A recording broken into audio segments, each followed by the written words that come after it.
ঈদযাত্রায় বাসে ও লঞ্চে ঠিকমতো মানা হয়নি স্বাস্থ্যবিধি, তবে যাত্রীরা স্বাস্থ্যবিধি মেনে যাত্রা করেছেন ট্রেনে। অন্য বছরগুলোর মতো নেই ভিড় ও নিয়ম ভাঙার প্রবণতাও। রাজধানীর মহাখালী, গাবতলী, সায়দাবাদ সহ প্রায় সব টার্মিনালে দিনব্যাপী ছিল বাড়ি ফেরা মানুষের ভিড়। এক সিট ফাঁকা রাখার কথা থাকলেও পাশাপাশি সিটে বসেই বাড়ি ফিরেছেন ঘরমুখো মানুষ। এছাড়া কয়েকটি পরিবহনের বিরুদ্ধে ভাড়া বাড়ানোর অভিযোগ করেছেন যাত্রীরা। রাজধানীর কমলাপুর রেল স্টেশনে ভিড় ছিল কম। স্বাস্থ্যবিধি ও সামাজিক দূরত্ব নিশ্চিতে তৎপর ছিলেন রেলের কর্মকর্তারা।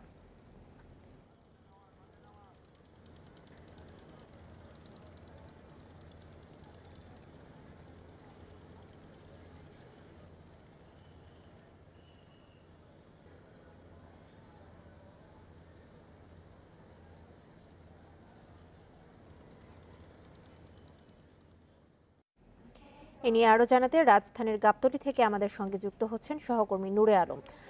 আলম, রাতের এই সময়ে যাত্রীদের চাপ কেমন দেখছেন এবং স্বাস্থ্যবিধি কতটুকু মানা হচ্ছে?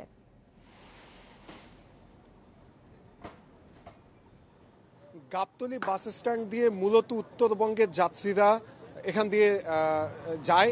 তো এই রুটের যাত্রীদেরকে একদিকে তীব্র যানজটের ভোগান্তি পোহাতে হচ্ছে, অন্যদিকে অতিরিক্ত ভাড়া গুনতে হচ্ছে।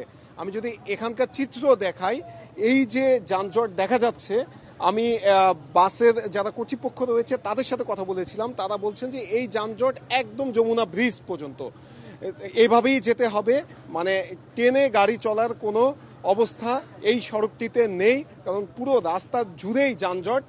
সেক্ষেত্রে একজন আমাকে জানিয়েছেন যে তার পরিবহনের বাস সকাল 7টায় রংপুর থেকে রওনা দিয়েছে, এখন পর্যন্ত ঢাকায় এসে পৌঁছায়নি। সেই বাসটি আবার ঢাকা থেকে রাত 11:30টায় ছেড়ে যাওয়ার কথা ছিল। আরেকজন আমাকে জানিয়েছেন যে সকালবেলা গাইবান্ধা থেকে একটি বাস ছেড়েছে, সেই বাসটিও এখন পর্যন্ত এসে পৌঁছায়নি। আবার ভিন্ন চিত্রটি আমরা দেখেছিলাম যে সায়দাবাদ এলাকায়, যে ঢাকা চট্টগ্রাম যে মহাসড়ক রয়েছে সেখানে কোনো যানজট নেই, কিন্তু এই যে উত্তরবঙ্গ যাওয়ার যে সড়ক সেখানে তীব্র যানজট। সেই সাথে যাত্রীদের আরেকটি অভিযোগ, আমি এখানে আসার পর থেকেই বেশ কয়েকজন যাত্রী আমার কাছে এসে অভিযোগ করেছেন যে তাদের কাছ থেকে দ্বিগুণ ভাড়া নেওয়া হচ্ছে সিট খালি রাখার কথা বলে, একটি সিট খালি রাখার কথা বলে, কিন্তু সেটি মানা হচ্ছে না। দ্বিগুণ ভাড়া নিয়ে 2 সিটই মানুষ নেওয়া হচ্ছে। যাত্রীরা এ ধরনের অভিযোগ আমাদের কাছে করছেন। সেই সাথে গাড়ি সংকট রয়েছে, যেহেতু এই রুটে তীব্র যানজট, তাই ঢাকার বাইরে থেকে এখানে গাড়ি এসে ঢুকতে পারছে না। এর ফলে আমরা বাসেরও সংকট দেখছি, যার ফলশ্রুতিতে আমরা দেখেছি যে অনেকে যে গরু নিয়ে এসে যে পিকআপগুলো ঢাকায় প্রবেশ করেছিল, সেই পিকআপে করে মানুষ টাকা দিয়ে সেই পিকআপে করে বাড়ি ফিরছে ঝুঁকি নিয়ে। তাই সামাজিক দূরত্ব অথবা যে করোনা ঠেকাতে সামাজিক দূরত্বের যে কথা বলা হয়েছিল, আমি এই মুহূর্তে কোনো বাস স্ট্যান্ডে সেই দূরত্ব অথবা সুরক্ষা রাখার জন্য যে সকল ব্যবস্থা নেওয়া প্রয়োজন তার কোনো কিছু আমার চোখে পড়েনি। আর এখনকার যে চিত্র, তাতে করে সামাজিক সুরক্ষা কতটুকু সামনেও তারা বজায় রাখতে পারবে সেটি নিয়েও সন্দিহান এখানকার যারা সংশ্লিষ্ট যারা রয়েছে।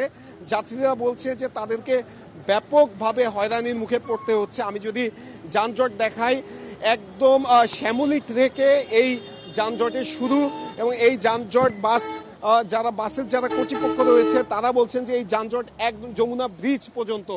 অপরদিকে যে শিমুলিয়া ফেরিঘাট, সেখানেও আমরা তীব্র যানজটের কথা শুনতে পাচ্ছি। আর সেই সাথে অতিরিক্ত ভাড়ার কথাও আমরা শুনতে পাচ্ছি।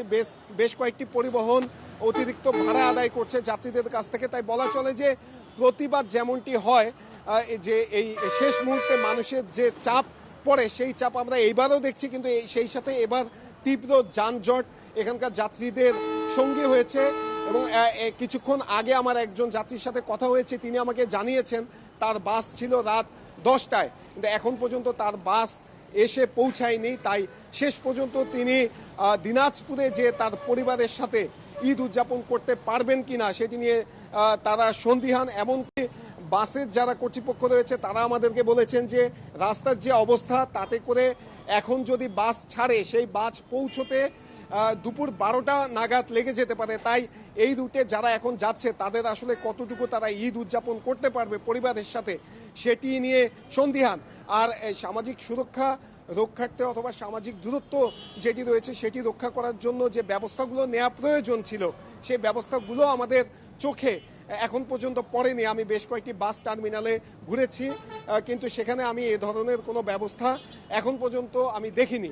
এই ছিল আমার কাছে এখানকার সবশেষ অবস্থা। রাজধানীর গাবতলী বাস টার্মিনাল থেকে জানাচ্ছিলেন সহকর্মী নূরে আলম।